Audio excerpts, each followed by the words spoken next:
We'd like to get started here, so we'll start with the pledge. Pledge allegiance to the flag of the United States of America, and to the republic for which it stands, one nation, under God, indivisible, with liberty and justice for all. First item on the agenda is the meeting minutes from May 2nd meeting. I think I saw one change that had to be made on a vote. I actually have a couple of changes. Great. So first of all, the meeting minutes approval, I was new at the last meeting, so therefore I abstained. In addition to that, and this is with respect to the motion on ordinance 2022-04, just a typo change. MJ Freeman made a motion to table, insert the word table between to and the vote. And just a style correction, the public comment in number 4 should move up a few paragraphs to reflect where the public comment was made for that particular ordinance amendment. Yeah, and I thought the vote, I thought Skip was listed as a nay, and I think it should have been Chris, right? Correct. On the vote on the ordinance tabling? It was Chris? Yeah. Okay. First item on the agenda is the module 236 North Aberdeen. Steve, is that something I just signed? Yes, Mr. Chairman, that's really perfunctory in nature. Staff has reviewed it, or Janet has reviewed it. This is just to get the applicant their sewer, to be able to submit to get their sewer capacity. Okay, very good. First up is the Wentworth Land Development Plan, and that's you, Nick, right? Matt, before we go into the first item, did you want to then vote on the minutes as corrected? That's a good point. Do you have a motion to approve the minutes as corrected? Second. All in favor? Aye. Unanimous.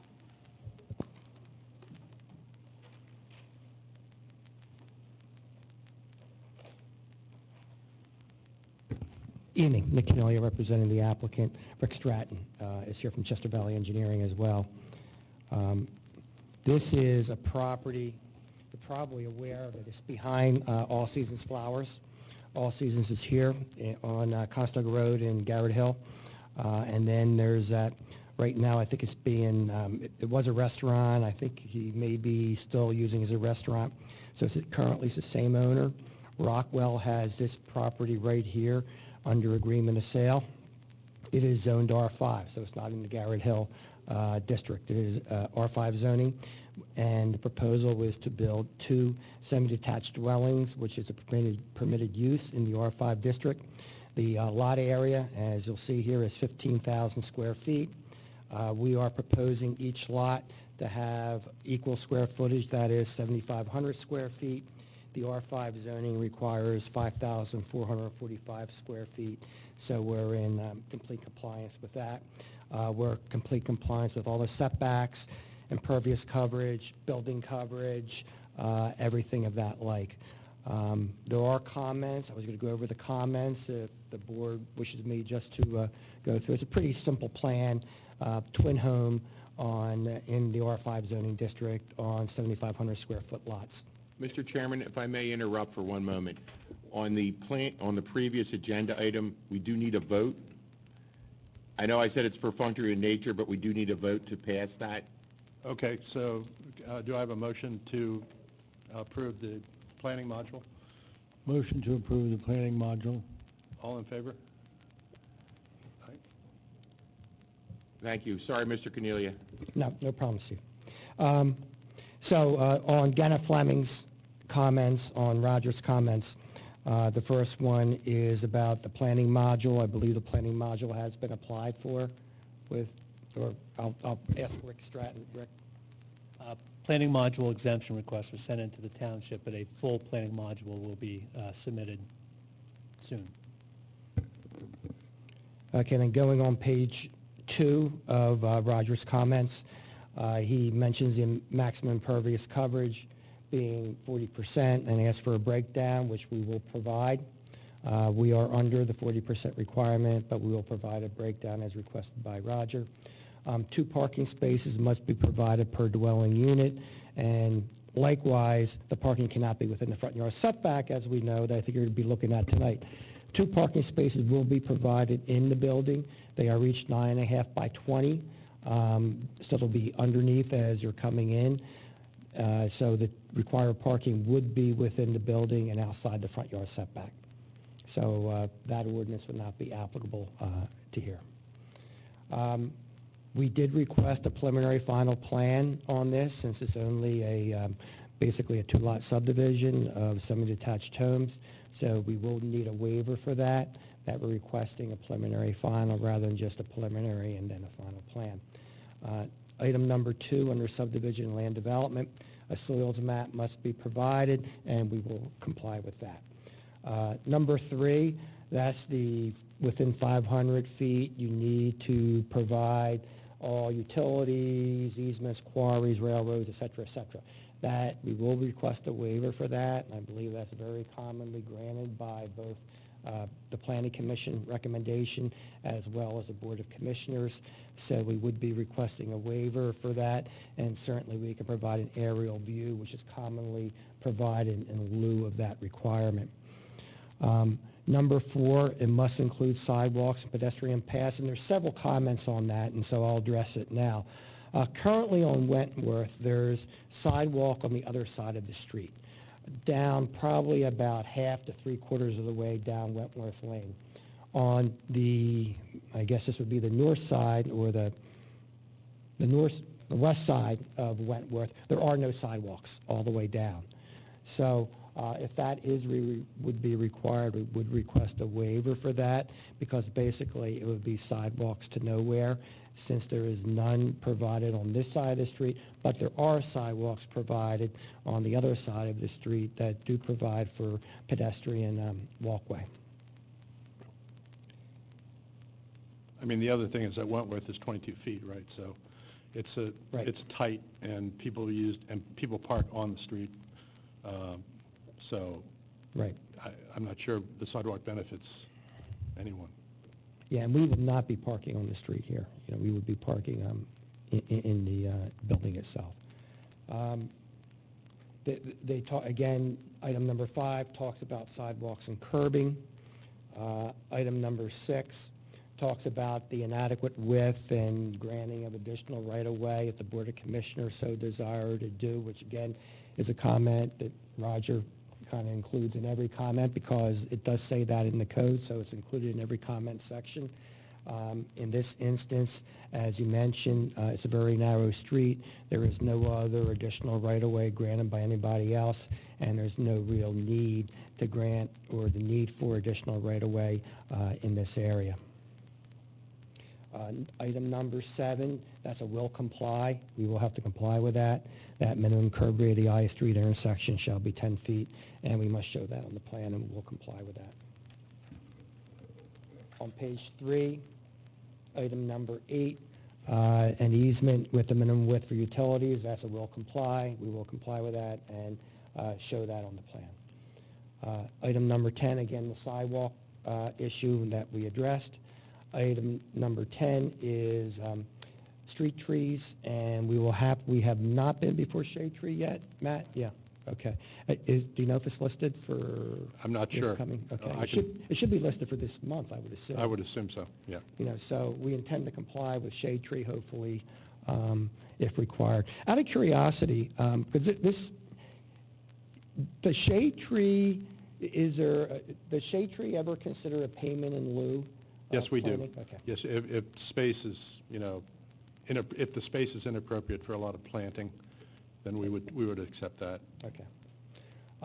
Item number 11, that's, we acknowledge, I guess, item number 11, which is where appropriate, shall install fiberglass streetlights. I don't think there's streetlights here. I don't know, Steve, any feeling on? I don't- No, I mean, I will take a look out on site to see if one is there or one is required. I know, so sometimes the residents want them and other times they don't because they can be problematic shining into their houses. Jerry, do you? There's one right next to it. Oh, Joe. So- On Wentworth. so- On Wentworth side. So- The house, the first single. So that might not make sense then having two next to each other. The next items are E and S.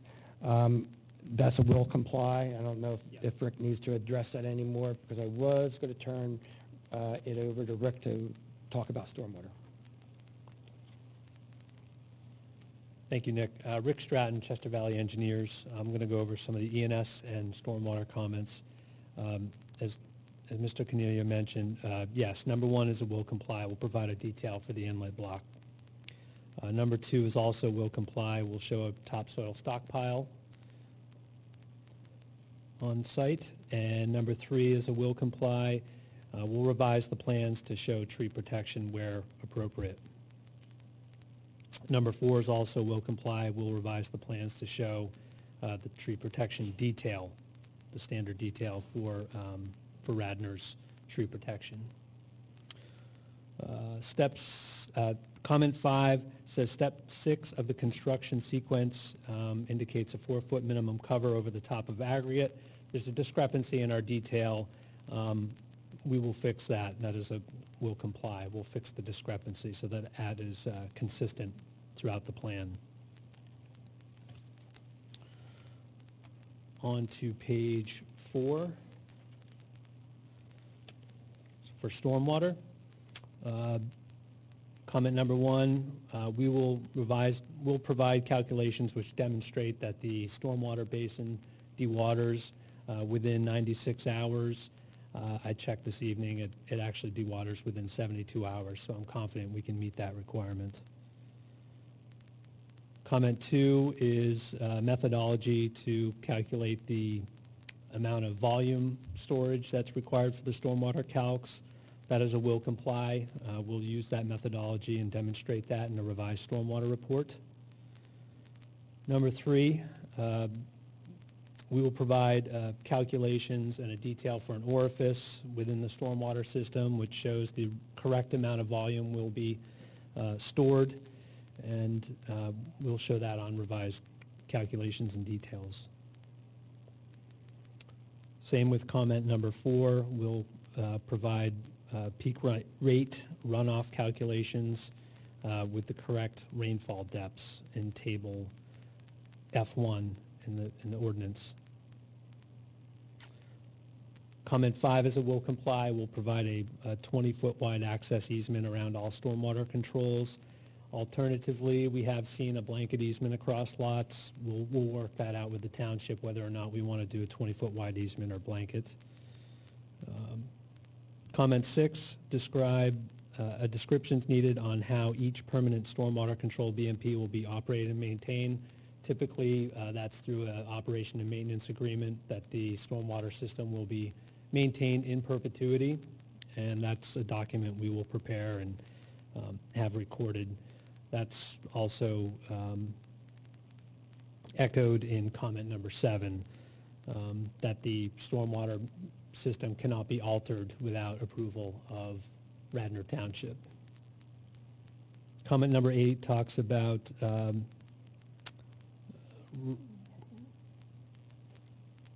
revise page 41 of the stormwater report to indicate and reference how the structural BMP was derived. We'll provide additional calculations on stormwater volume to show that we're meeting the requirements. On to page 5. Comment number 9 is also a will comply.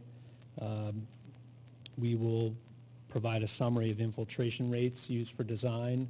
I was on site during soils testing. The soils were very good out there, and we're confident we can meet this requirement. There's a summary of soils testing in the stormwater report. We just need to summarize those rates. Comment 10, Typical proposed seepage bed, stormwater management basin detail on sheet 8 has a call-out indicating the access port will have ventilated cap. We'll revise the call-out to indicate a vented cap so that the system has a means of overflow outlet control. So that's just a revision to the detail. Please revise the stormwater report to show hydrographs. We'll revise the stormwater report and show those hydrographs. That's a will comply. Comment 12 is will comply. We'll revise the plans to indicate the number of storm tank modules. This storm tank design uses, I've heard it referred to as the egg crates.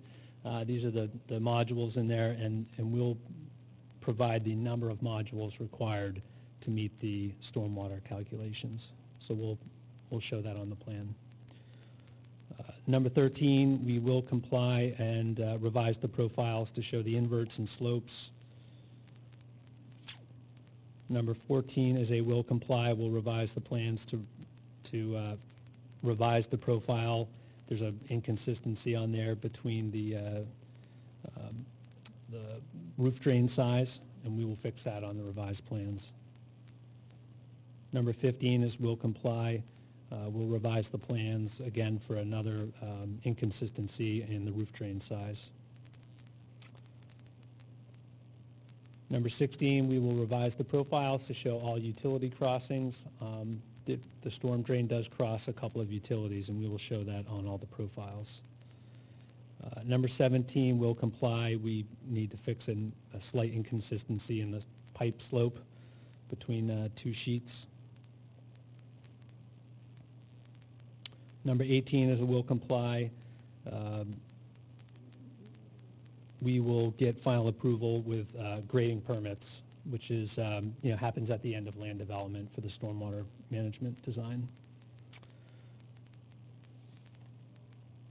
Now on to sanitary sewer comments. We will provide cleanouts at all bends in the proposed sanitary sewer laterals.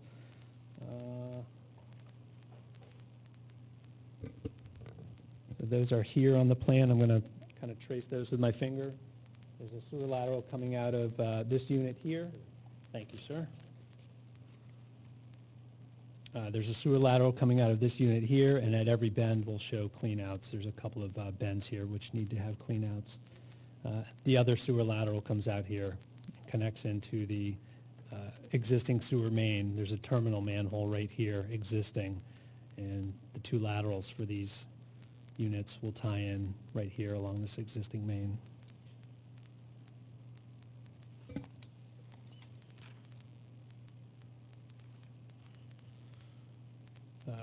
Number 2 comment on page 6, an access easement must be provided for the lateral connection. So that's basically one lot giving the other lot access to have their lateral cross it. That is a will comply. The laterals must be 5 feet apart. We'll revise this alignment here to spread these out a little bit. They're a little close. We will comply with general comment number 1 about the plan does comply, I believe, about the width between the edges of the driveway, that these driveway cannot be one continuous pavement section, that there needs to be a separation between the two of 5 feet. That's a will comply.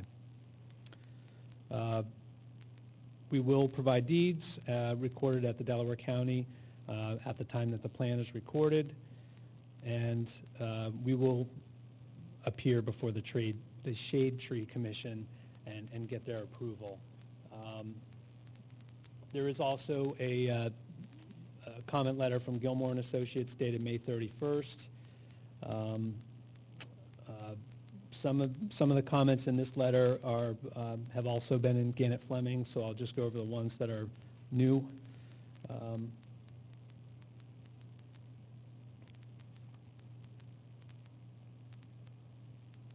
So comment C1 is really about the two-car garage or the 2 parking spaces being provided, and those will be interior to the building.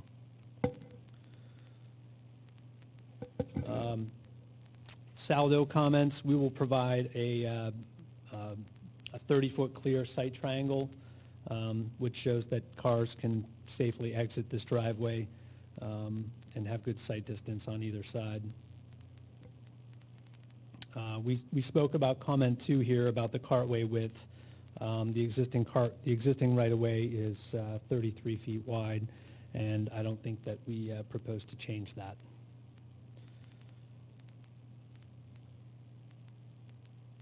Number 4 is a comment about common driveways. As I mentioned before, there will be separation between the two driveways here. And number 5 is about the sidewalks, and we've already addressed that a sidewalk along this side of Wentworth Lane is not really a benefit to anyone. So those are the comment letters. And just, sure. I don't think we have 5 feet between the property line. Okay, yeah. Just one comment on the general comment from Gannett Fleming, which is 250-17D5, which I believe deals with streets and roadways, actually not in the Saldo, it's a separate section, I believe. It talks about a minimum distance of 5 feet between the driveway and side lot lines. I don't think that's applicable here, because remember, here there is no side lot line, because it's R5 zoning and they're twins, that is, they're semi-detached. There is no side yard setback here. Obviously, there is a side yard setback on the other side, which we clearly comply with the 5-foot requirement. So I believe that actual section, this would be page 6, general number 1, in Gannett Fleming's comments, is not applicable here, or at least as to this side lot line, because there is no side lot line in this area. It's a 0 lot line. Whereas here, obviously, we are in compliance. So I just wanted to Nick, clarify. I disagree with that, and there is a lot line there. Or if you're selling these as fee simple properties, that's a lot line, correct?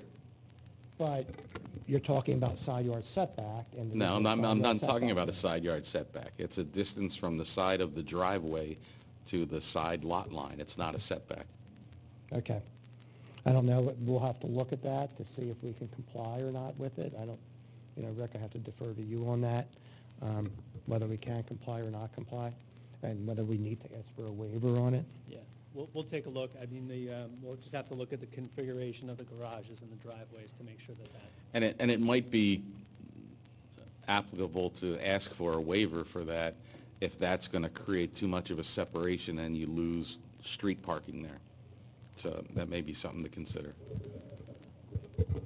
And Nick, while you're up there, I have a question for you on the, is there going to be a homeowners association or something set up with this?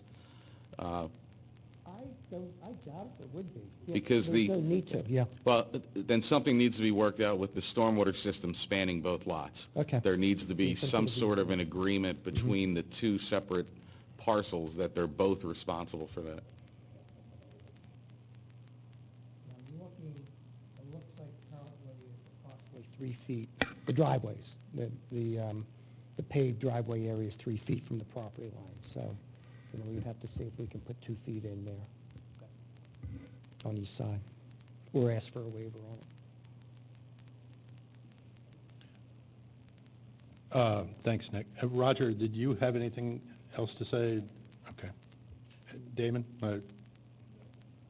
Nick, I just have one weird question for you.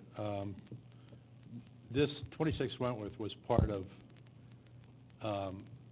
past proposals that included 910 and 912 Conestoga Road.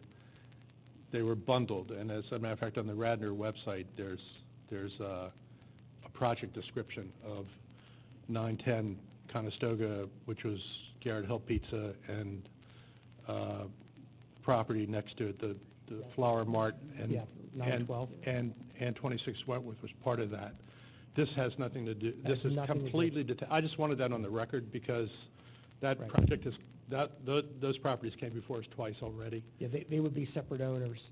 Actually, if the sale goes through, they'd be separate owners. Rockwell would own the parcel that we're here this evening, and Spicy Bricks would Right. own the other 2 Okay, parcels. great, thank you. Is there any comment from, do we want to say something? Anybody on the planning commission? Yeah, Nick, just to clarify, you made a comment regarding the driveways being 3 feet apart. So just to be clear, are they 1.5 feet apart from the lot line? The driveways themselves are, scaling the plan, the driveways are 7 feet apart. All right, so it's 3.5 feet from the lot line to the driveway. Asked and answered, thank you.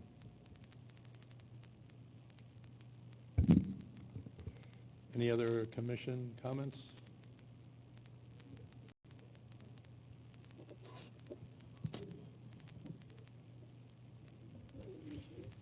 It seems like there's a lot of comments on this for asking for a preliminary final, and it's coming in as a set of drawings with a tremendous amount of comments on them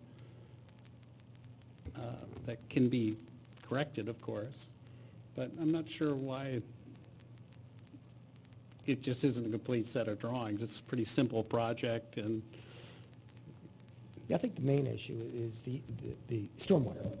You know, Pardon? which I think the main set of comments is regarding stormwater.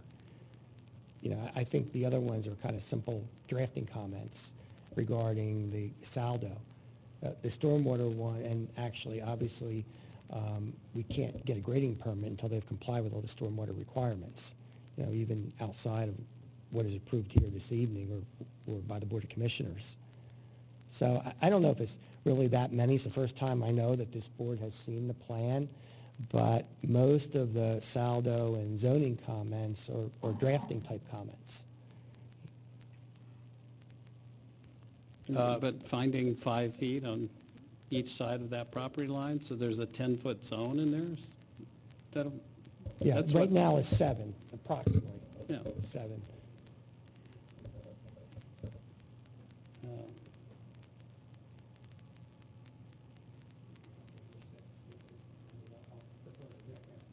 I mean, that's a different plan to find out. So we'd have to find a couple feet, which we can find clearly. You know, it's not a matter of being able to do it. We would just want to make certain that we comply with the parking requirement in the building, which I believe we can do. If you put a rule on the building, we have this area here.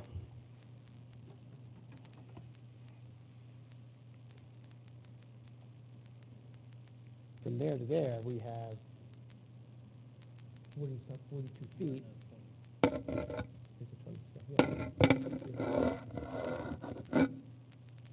Yeah, 40. Oh, 10 scale, I'm sorry. Yeah. Yeah, 20. Or 22. 21. Then we need 19. So if you just 2 feet, then we would have the 5-foot requirement. So I Right. think I mean, we can probably change that to will comply. Yeah, we just need to separate these drawings 2 feet on each side, spread the spacing out between the driveway a couple of feet on each side, and then just make sure that the architecture lines up so that the garages can be accessed. I know in the past, sometimes we've held back on final approval before we see the plans in a clean form. I'd ask the staff, do you guys think that that's something we should do? Should we approve this in a preliminary stage and then? So the applicant's asking for preliminary final, so this is your one bite at the apple, if you recommend that, if you approve that, recommend approval of that. So really, this is a question for the planning commission, but if you do move in that fashion, there are several waiver requests that are required in here, and I think they should be spelled out. If you are going to recommend preliminary final plan approval, I would request the planning commission, they be called out and you provide your recommendations on each of those waiver requests. But really, this is a call for you. You have one bite at the apple tonight, or you bring them back. That's your call. Well, personally, I'd rather see the plans come back in a clean form. But I don't know how the rest of the commission feels about this. No, I agree. Why don't we make a motion? I agree as well. I agree. Okay. I So think there are two waiver requests, but that's, yeah, But I I mean- understand, I understand the planning commission's position. Before we get to the motion stage, Nick, there's one issue with regard to the title policy. There's actually two items on Schedule B2 that aren't defined, and we like to just rule out whether or not those items affect the development possibilities on the property. They're just kind of vague restrictions of record. Let me see if I can get you numbers. It's 8 and 9. They don't have book and page, do they, Mary? Yeah, one is, 8 is deed book 1750, page 502, and 9 is deed book 624, page 460. Okay. I'll pull those from the county.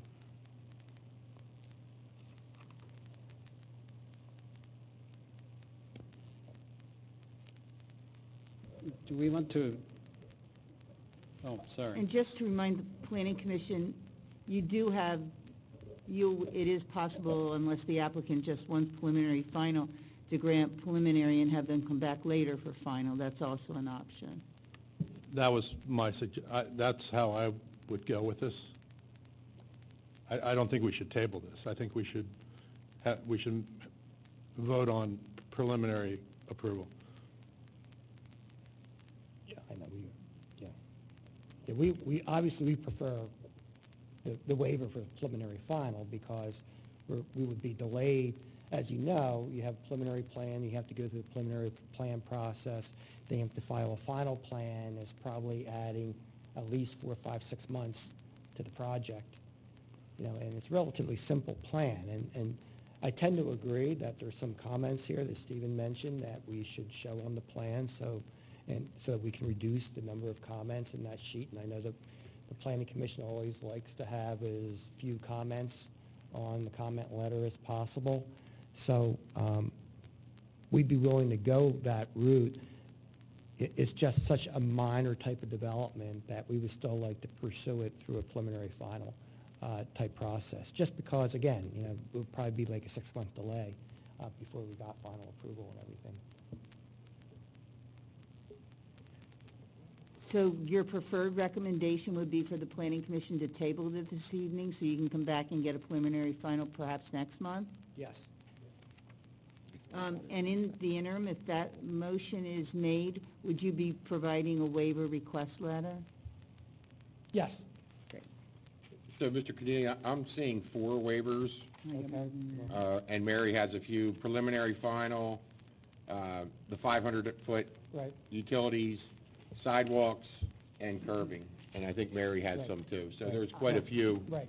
I don't know that they're different. I think there's a lot of section numbers involved with the road widening, the sidewalks, and the curbing. Yeah, I don't know in the road winding, we need a waiver for that, if it's not discretionary. That The is. sidewalks and curbing, we need a waiver for, and I'll include all those in the waiver request, all those sections cited by Roger. I don't think we actually need Yeah. the... If you the could waiver. copy us all, Mr. Cornelia, Yeah, that'd be will do. great. Mhm. Okay, Nick, so before we vote on whether to table this or not, I think I should ask for public comment, Sure, if you're done. yes. Is there any public comment?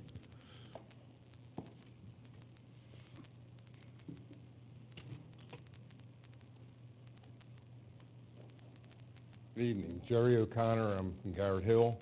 I actually have 2 properties on Summit that are right at where the driveway of this property comes out.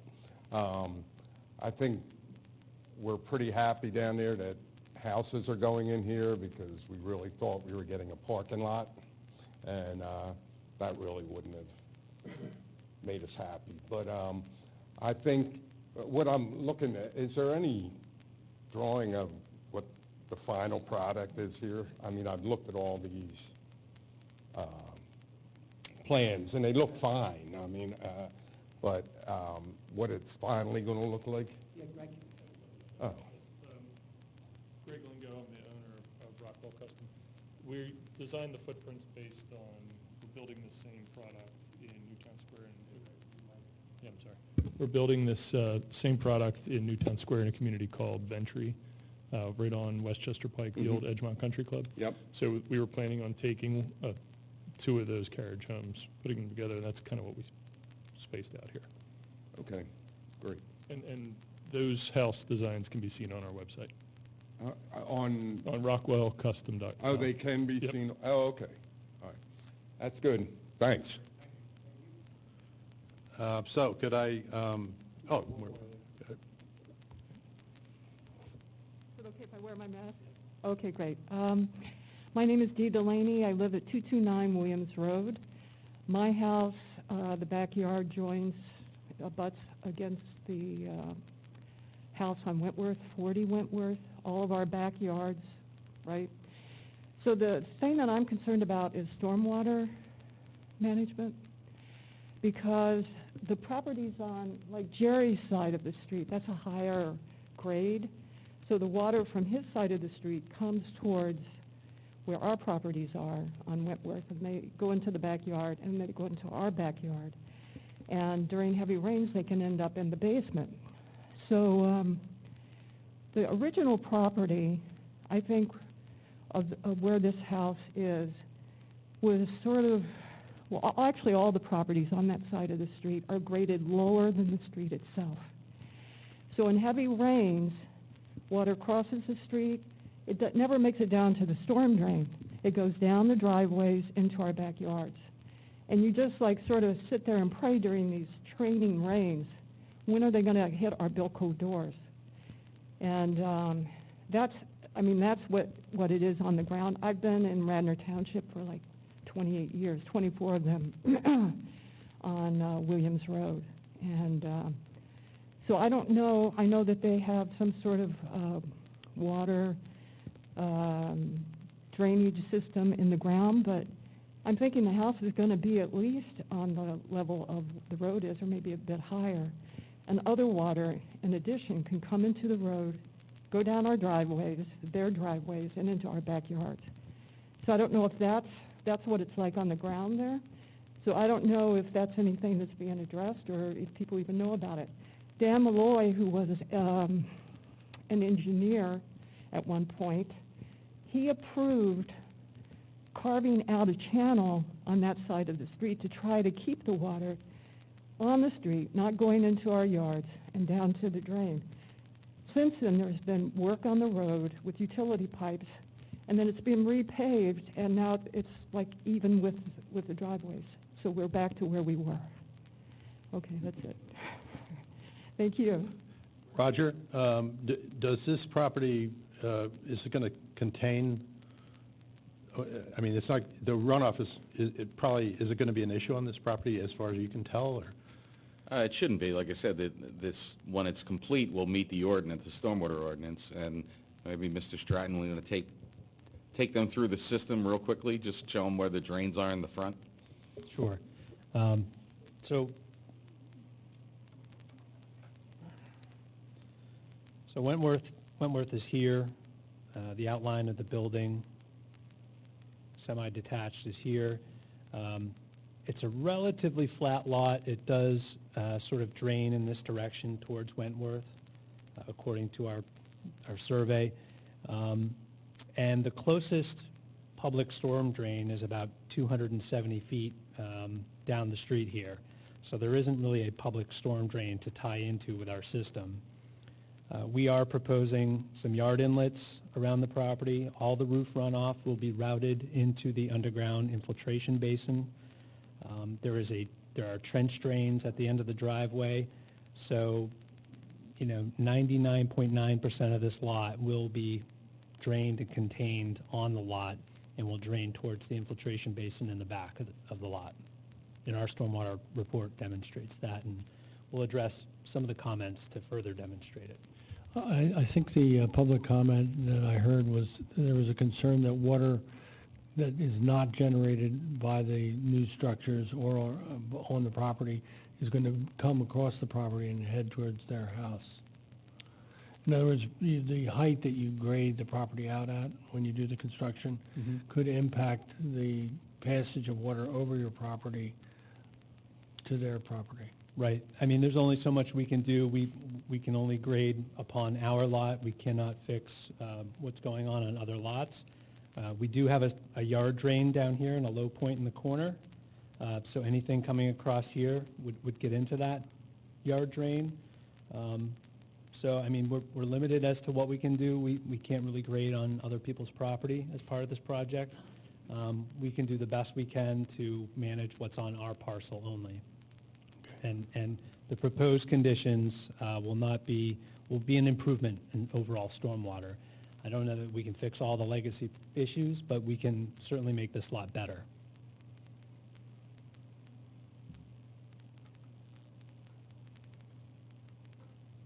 I have a follow-up question. Sure.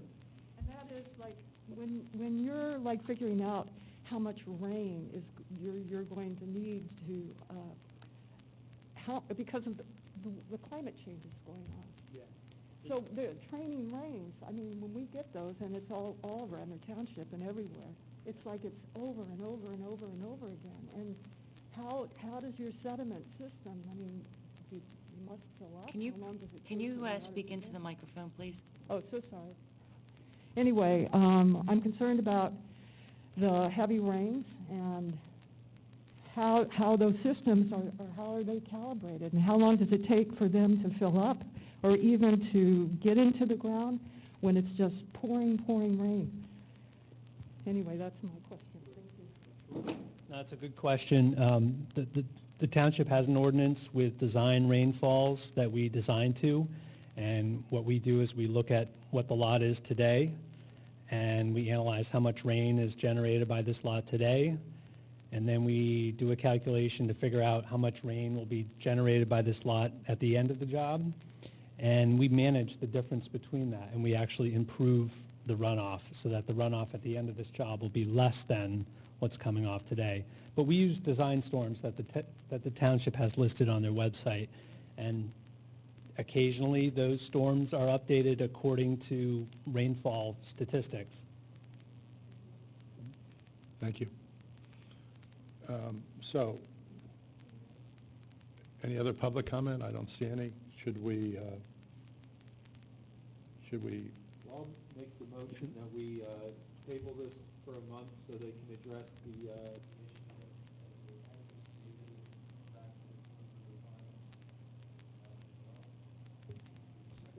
Second. It's unanimous. Thank you. Thank you.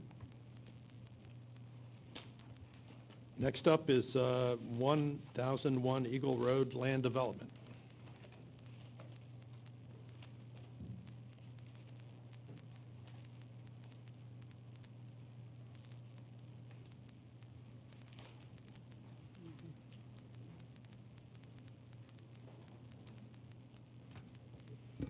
Hello, my name is Greg Lingo. I'm the owner of Rockwell Radnor LLC, which is the company that currently has this property under agreement and is processing the entitlements. We're really excited about this use. We were here last fall to lay out in front of the Planning Commission for the special exception zoning permission, which Planning Commission unanimously approved. And what makes us most excited about this is a use that is not currently in the township. We feel like this is a really great way to utilize a property that is private. It's not bordering any residential, meaningful residential, significant residential in Radnor Township. On the north side of the property, it's adjacent to Tredyffrin Township.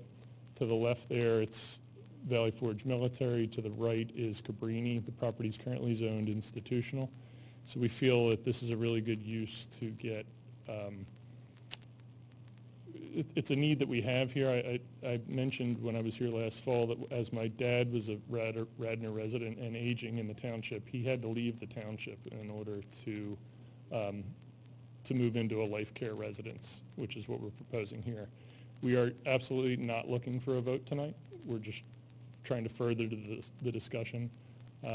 We will circle back with some proposed dates to possibly get you guys on to the site in small groups to take a look at it, because I think once you're there, it's all the more exciting to see not only how far we are from the rest of the development in the township, but also the potential for the property to be spectacular.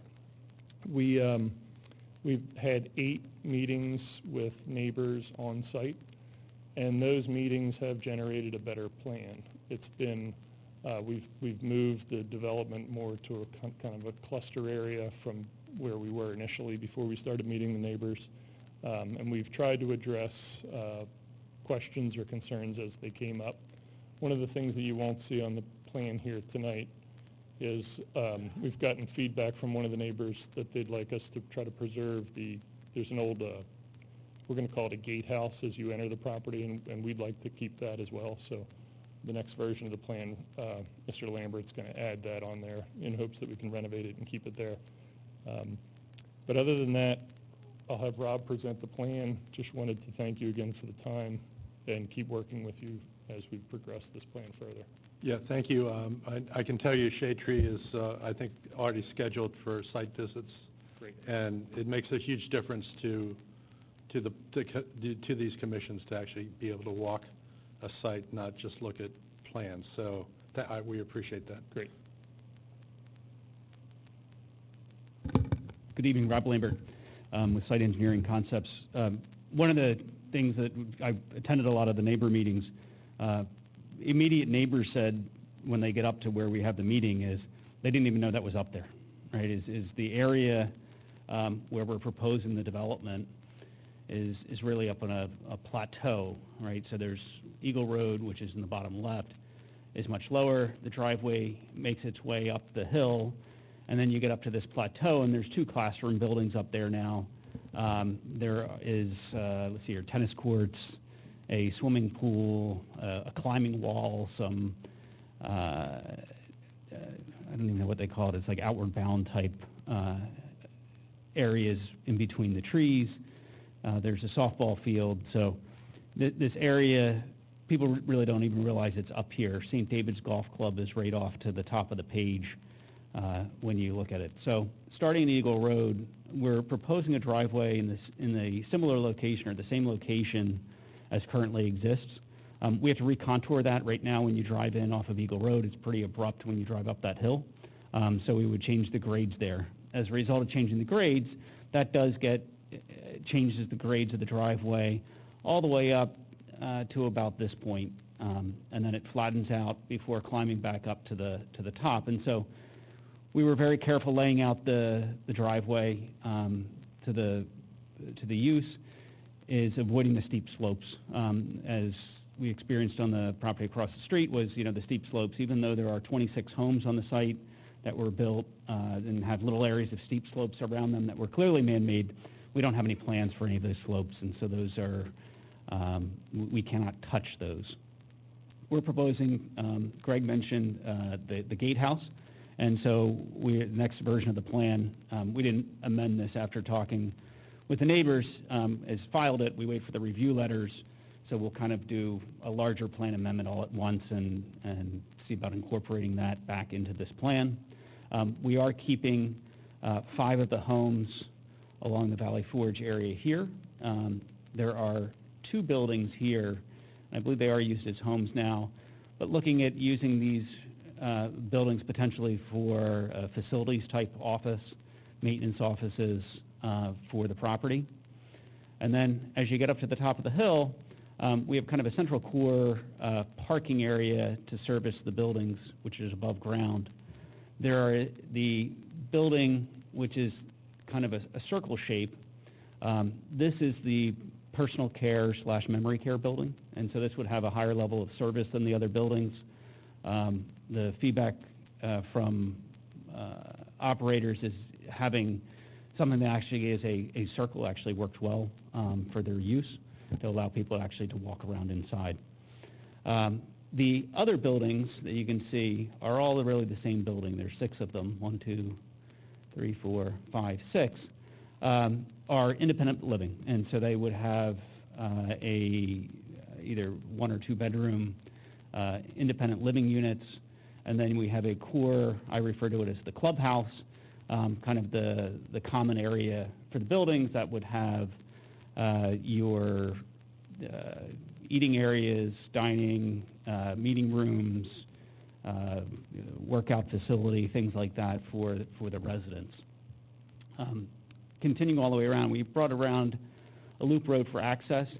Each one of the independent living buildings would have actually parking at a basement or ground level that you'd be able to park within your own building to be able to go up to where your unit is. And then we had service for the clubhouse building kind of tucked around back here on the back side. So that was the overall layout.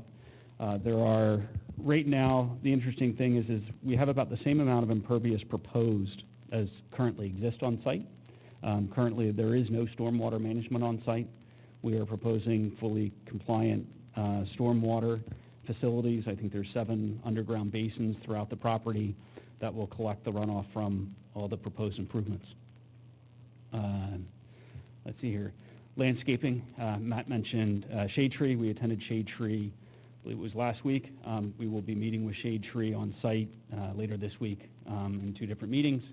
Really just to walk the site. This site has been not maintained to a very high level. When you go on site, you'll actually see one of the houses that currently exist had a tree fall right through the middle. It's been like that for at least 4 years that I've been going on the site. They just have basically put a fence around it and left it as is. So, what else? Stormwater. Traffic is always a question.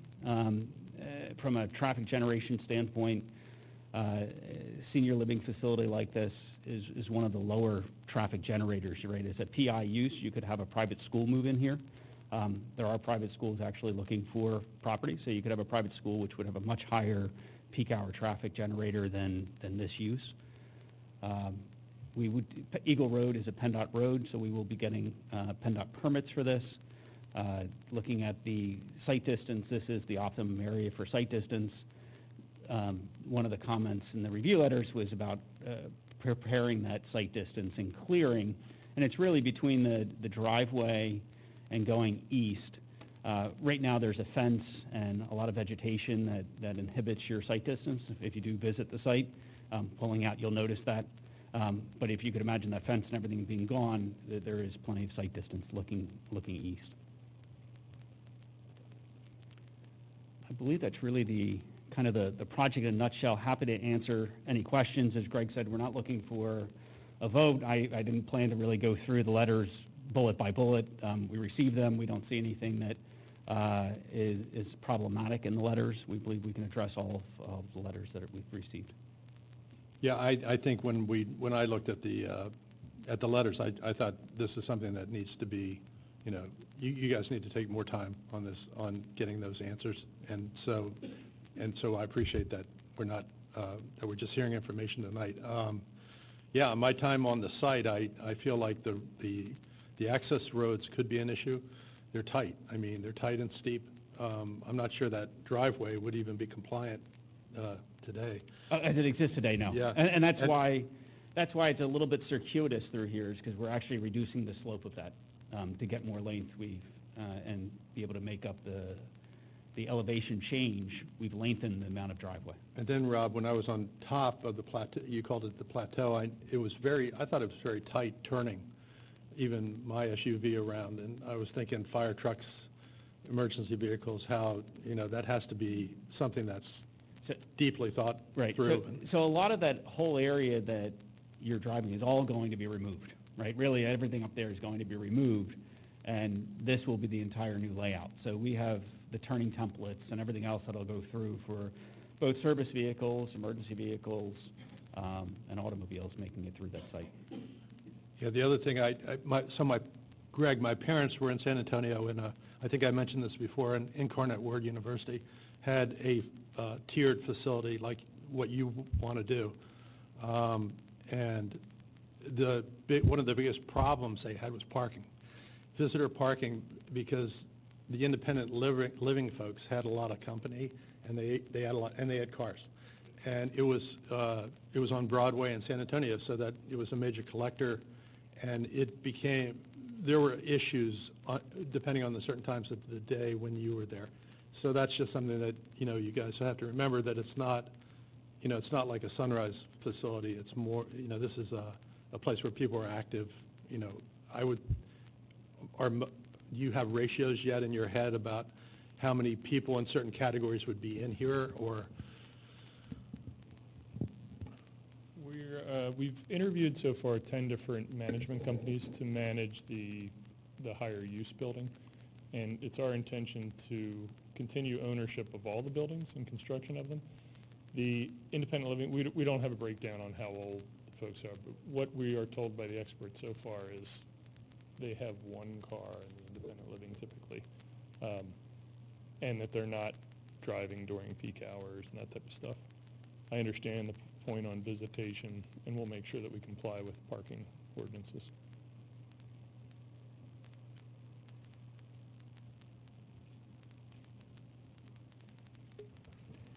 I just had one question.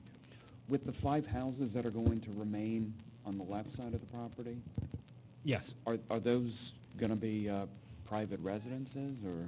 Those, it hasn't been determined if those will be independent living units. Right now in the Okay. calculations, they're viewed as independent living units, just a different style. Instead of being more of a condominium-style building, it would be, your individual cottage. Either that or it would be staff housing. Okay. And then the gatehouse, are you going to, is that? Gatehouse has not been programmed. What's that? That has not been programmed of how that will be used. So, I had a couple questions. The 6 buildings that are essentially the same, is there a story? What's the contemplated 2, 3, how many stories? 3 stories. And then the parking would be, you said something about parking underneath or underground? Correct. It'll be under the 3 stories. So there'll be 3 residential levels and a parking level, basically in a basement. And then, at this point, do you have an overall count, or is it still in flux? I didn't quite understand from that last answer. So the way that code works is actually by beds, and so we have an allocation of beds. So we've received a special exception for, in the code, the term is a home for the aged. And the home for the aged, the density is based on the number of beds. And so you can allocate those, if you have a 2-bedroom, you're actually going to use 2 beds for that one unit is how it is. And I don't know the number off the top of my head. I apologize for the number of beds. In any of your planning scenarios, are there children or adult children, I guess? Can they be in the units? It'll be an age-restricted. Age-restricted, okay. So last time you were here in September,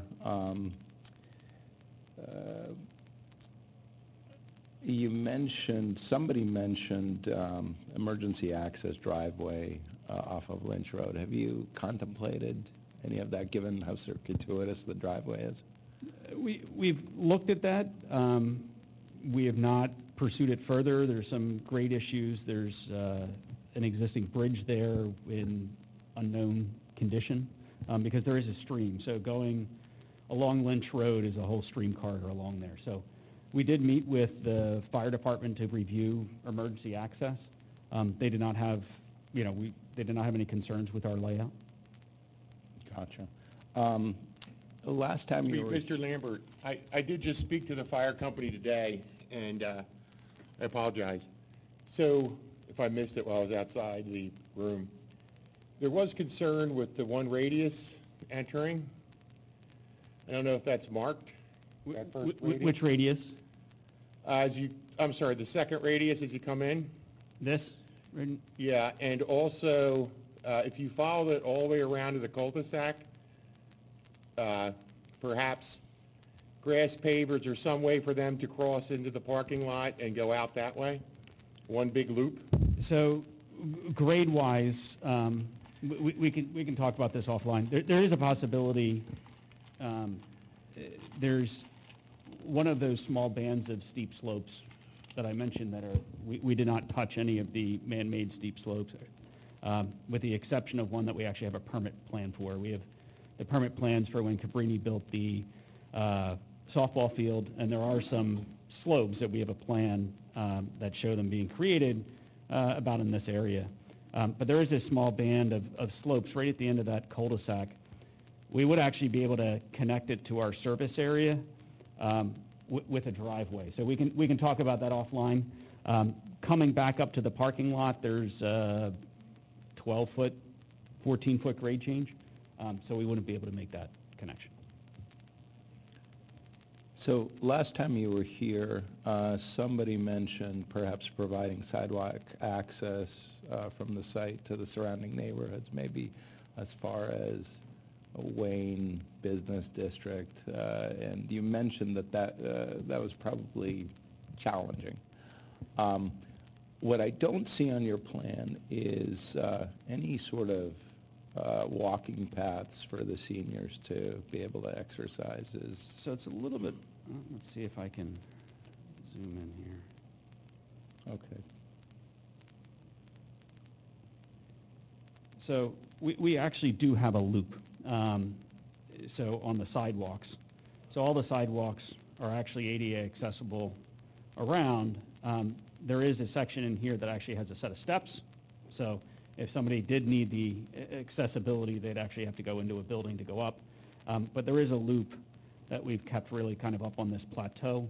Talking about the grades going down the hill, we did not extend that sidewalk down the driveway just because we didn't think it was from a grade standpoint, and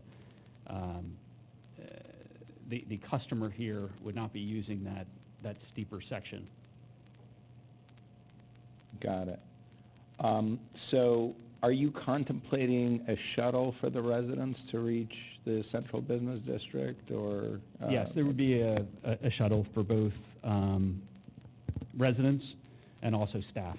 Okay. So they'd be picking staff up, typically, at the rail stations. I kind of envision it at the, and I'll get the one wrong, the Radnor Financial train station there. There's also the P&W, or what was the P&W right there. So there's a lot of transportation happening right in that area.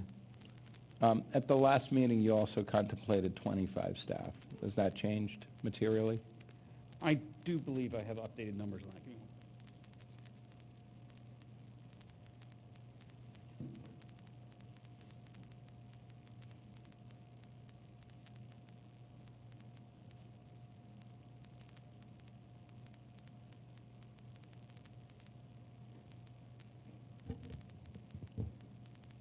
Yes, we had 45 employees.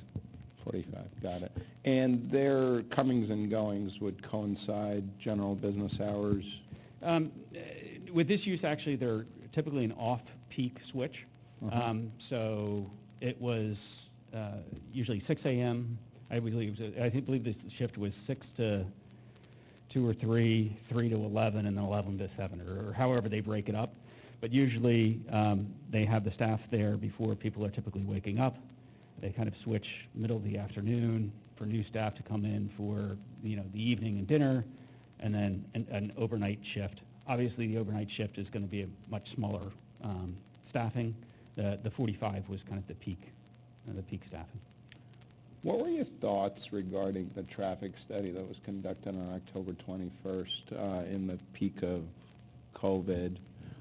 When overall traffic was really low. Do you think another traffic study would be more accurate at this time? I'll defer to the traffic engineers for that. Again, because of the limited traffic that this use generates, I don't see that it would really change the outcome at all, would be my non-traffic engineer comment. The traffic for this around October 21st is actually considered normal by PennDOT standards. As of September of 2021, the traffic volumes have pretty much normalized at that point. Okay, got it.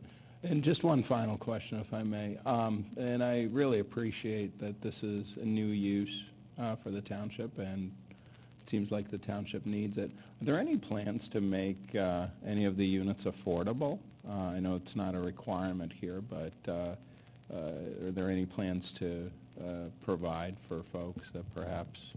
I don't know if they've gotten that far along. I wouldn't be the person to answer that one, but I don't think they've gotten that far along yet. Sure. Okay. Got it. Thank you.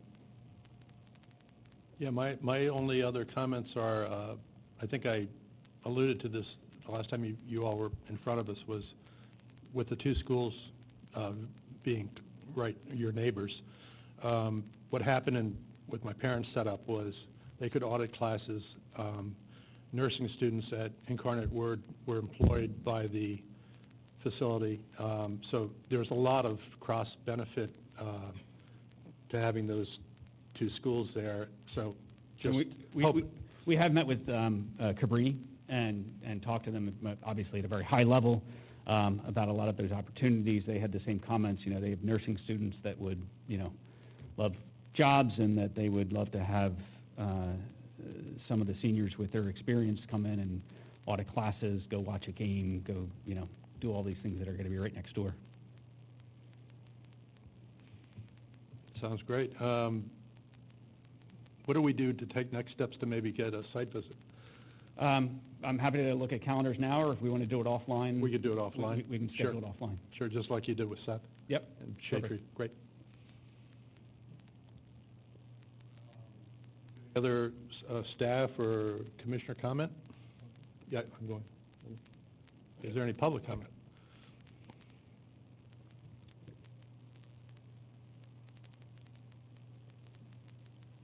Good evening. Michael Kearney, 124 Walnut Avenue. As the commissioners may recall, I was here back in September and raised the question about about preserving the gatehouse on Eel Road, and I'm pleased to hear from the developer that that they have fulfilled their commitment so far to do what they can to try and preserve the building. And I think we're really lucky that that this developer has sort of taken that to heart and it is moving ahead with it. So I'm really pleased personally, as are my neighbors. But I do say the word lucky in the sense that there are nothing in township ordinances that would protect that building as a historic structure. So I would like to ask the commissioners, because a year ago, one of the commissioners introduced a resolution for an ordinance for what they call the Historic Sites Preservation Ordinance, which would cover individual structures within the township, not just historic districts. And I was wondering, and it was referred, on advice of council, it was referred to this commission, and I was wondering if you had any status to report on that. Thank you very much for bringing that up in September, by the way. And I could look into it, and I could get you the information at our next meeting. I'd be happy to do it.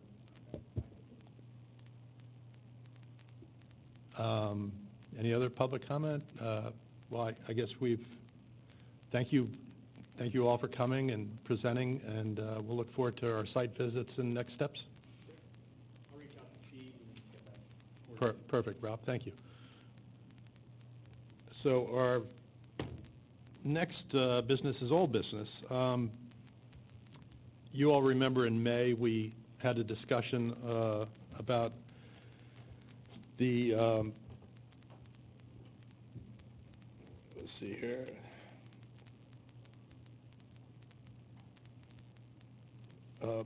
There was a rewrite of an ordinance that had to do with front yard parking and parking in the front yard setback.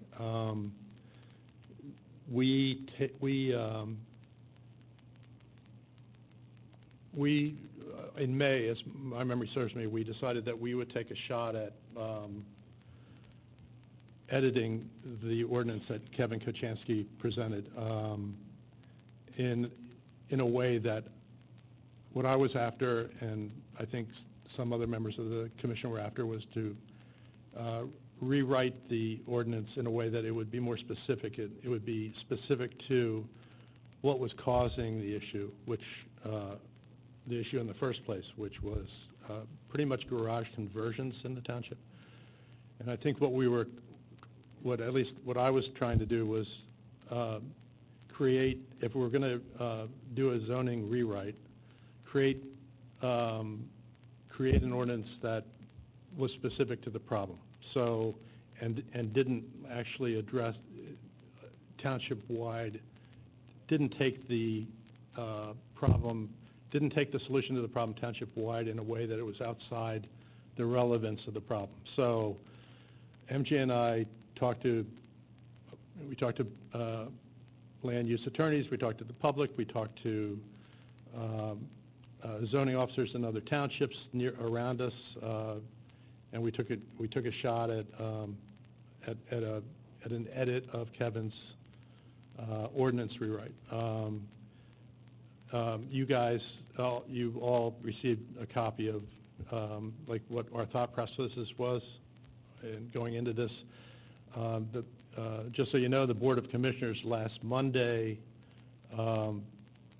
introduced Kevin's ordinance and a second version of Kevin's ordinance and approved the introduction of such ordinance, and they are going to vote for final approval, I believe, on June 13th. So I think our position is, do we want to consider a rewrite of Kevin's ordinance? That's number one position. If we do want to do that, do we want to talk about how we do that? And MJ is going to walk us through some specific steps, but if we decide to do that, I think the best path would be to ask the Board of Commissioners to amend what they will surely approve on June 13th. And the amendment would be what we suggest as a commission. I think what's important is that we have a voice in this, and we should use that voice. And so I'm going to turn this over to MJ just to talk about how we are approaching this and what steps we might take as a commission. Thanks, Mr. Chairman. So I think a little context is in order before we kind of lean into the meat and potatoes of it.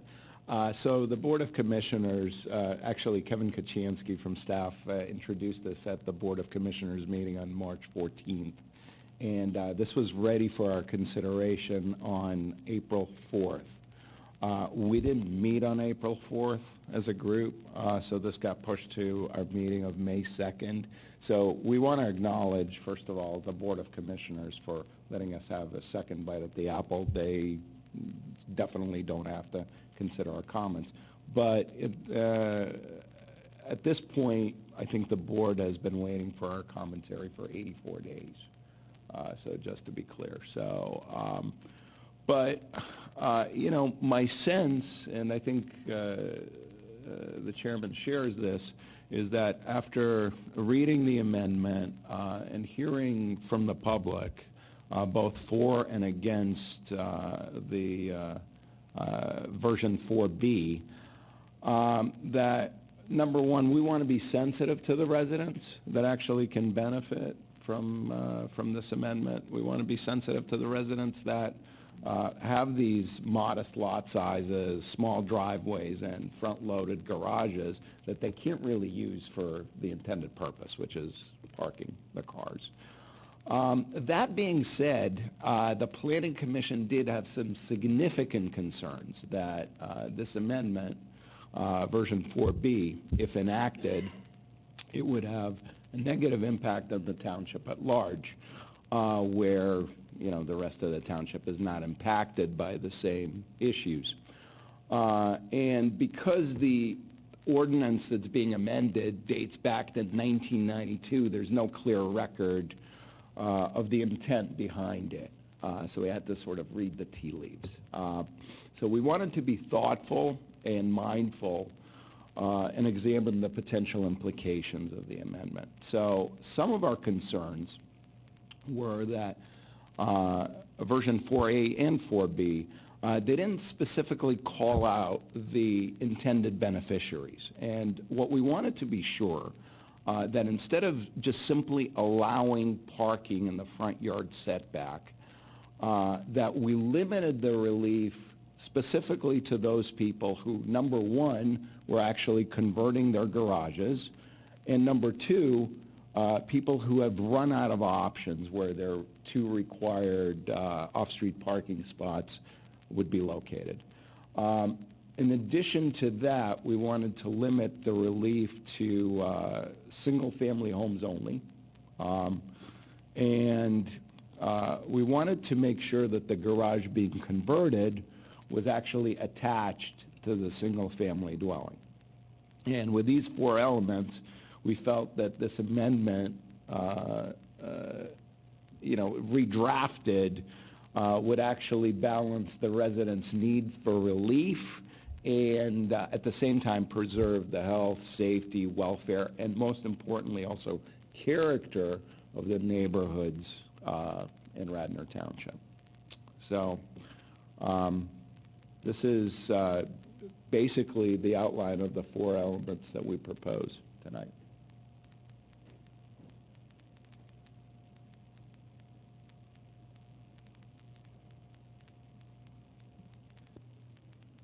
Does the township have to advertise again if our version was accepted? Yes.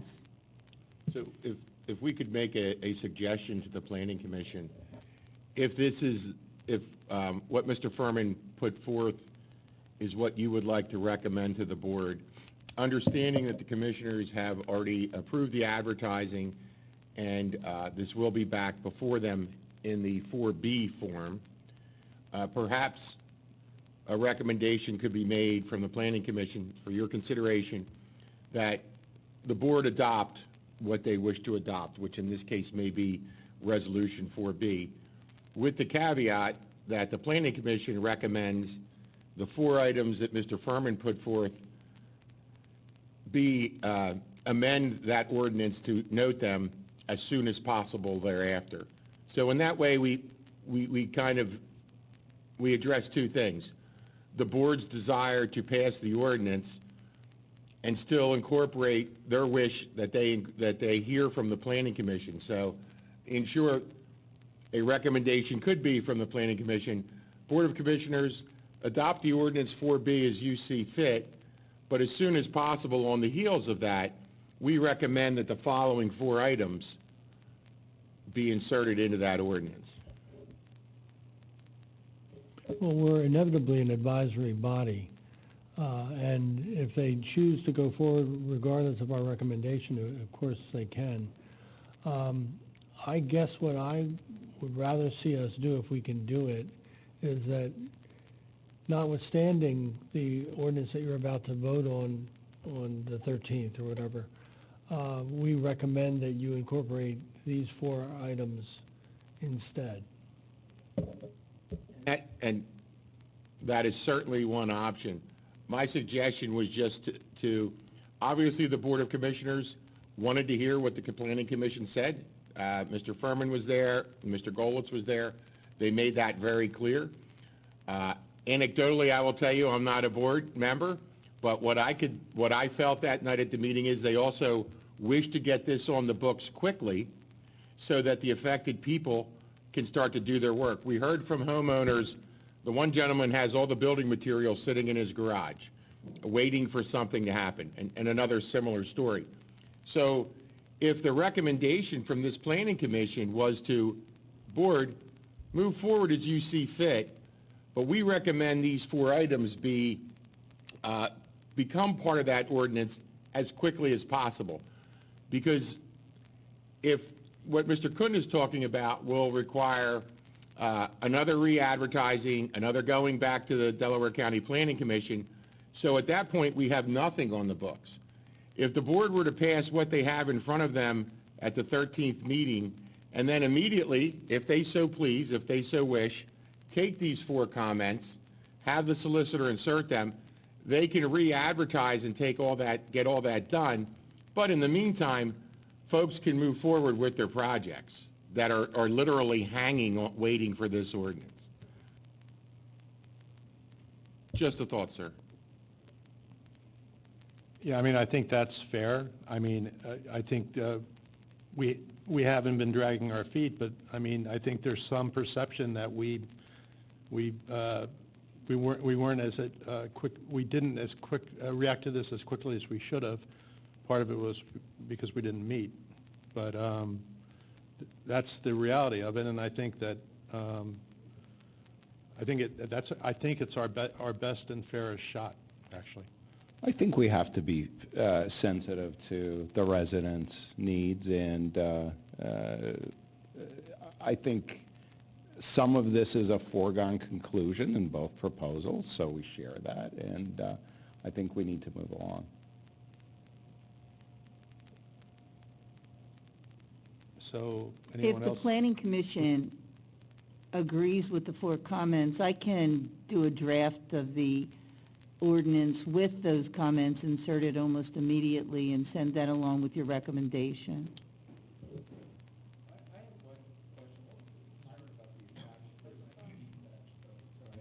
I wasn't clear on what the concern and why calling out attached versus detached garages.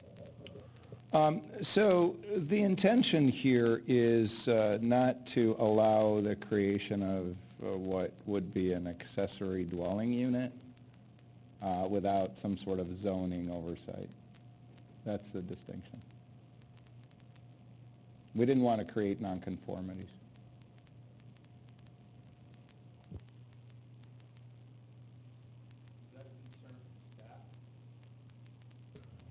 No, I believe that was a concern from the planning commission members, Matt and MJ, that were. Right, I'm just clarifying that.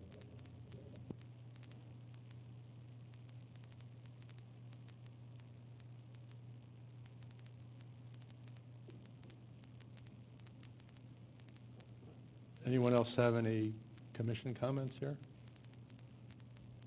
Public comment?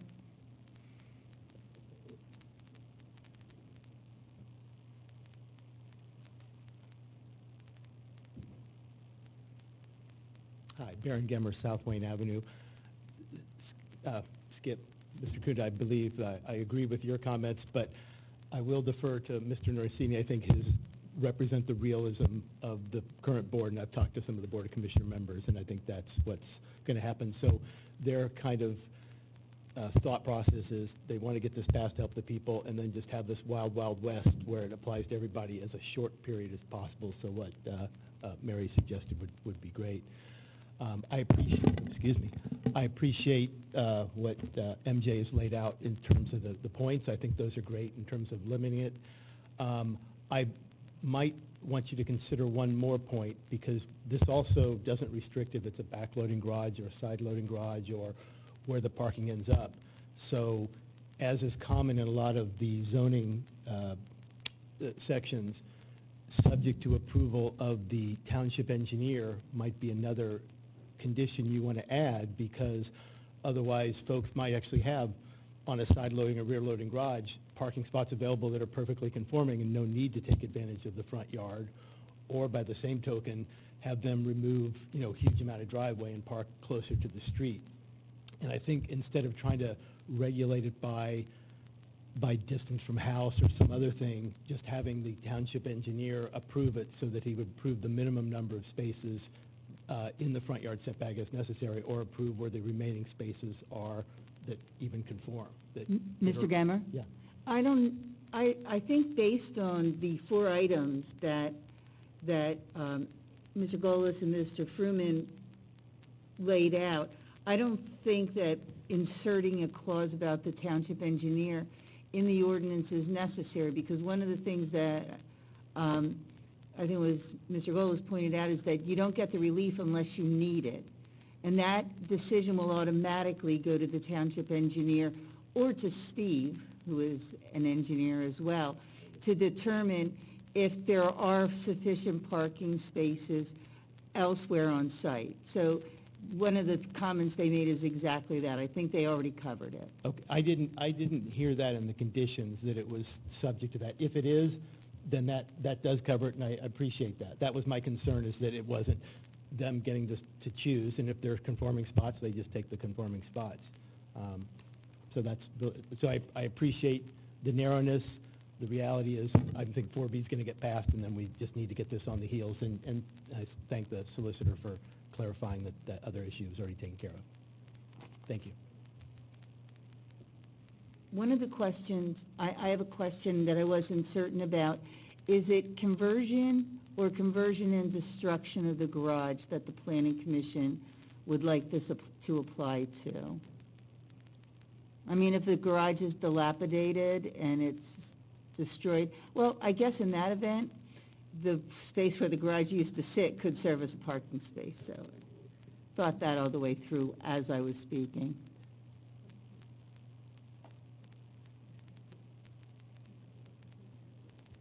So, does someone want to make a motion to, If there's a motion to be made, probably the motion would be made to authorize the staff to revise the ordinance in accordance with the points that were laid out by Mr. Fruman and Mr. Golis at tonight's meeting, Do we and have- forward those comments to the Board of Commissioners. right, and do we have to mention, though, amending what they are surely going to approve? Well, again, just a thought, Mr. Chairman, and a possible recommendation. Perhaps the motion is, the Planning Commission recommends the board move forward on 04B as planned, and on the heels of that, immediately request that the revised ordinance be advertised and then adopted. It's something to that effect. It's a little choppy, I'm sorry, but. Shall I take a stab at it, Mr. Chairman? Okay. I'd like to make a motion to recommend to the Board of Commissioners to approve Ordinance Amendment 2022-04B as soon as practicable, and immediately request from the Board of Commissioners to also revise said amendment to include an updated ordinance to include the four elements discussed at tonight's meeting. Second? All in favor? Aye. That's unanimous, Trish? Well said, Mr. Furman.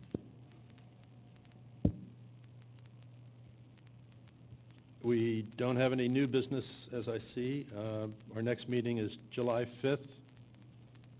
Yes, can we see, it is a holiday, day after a holiday. Does anybody foresee them being away for that meeting? Possibly. I have a conflict on the first Tuesday of every month. It doesn't matter if I'm there, I can send a substitute, but full disclosure. Yeah, if he's away, I'm probably away. How does that work, Mr. Chairman? BIL. So what we'll do is, instead of tonight, we will send something out tomorrow. If everybody knows, if many people know that they're going to be away, we can try to find another date for another meeting. I'd hate to cancel it when we only meet once a month, but if everybody could take a hard look at their calendars, tomorrow, Wednesday, Trish will send out who's available for the 5th. Then we have to work with Ian to see what night a possible meeting another night we could have, if that's the case. But if we have a quorum, it would be best to keep it on the 5th. Okay, thank you, Steve. And we do need to do it fairly quickly because it will have to be posted in the paper as well. Okay, well, we can jump on that tomorrow, everyone. Thank you. Thank you all for a good meeting tonight.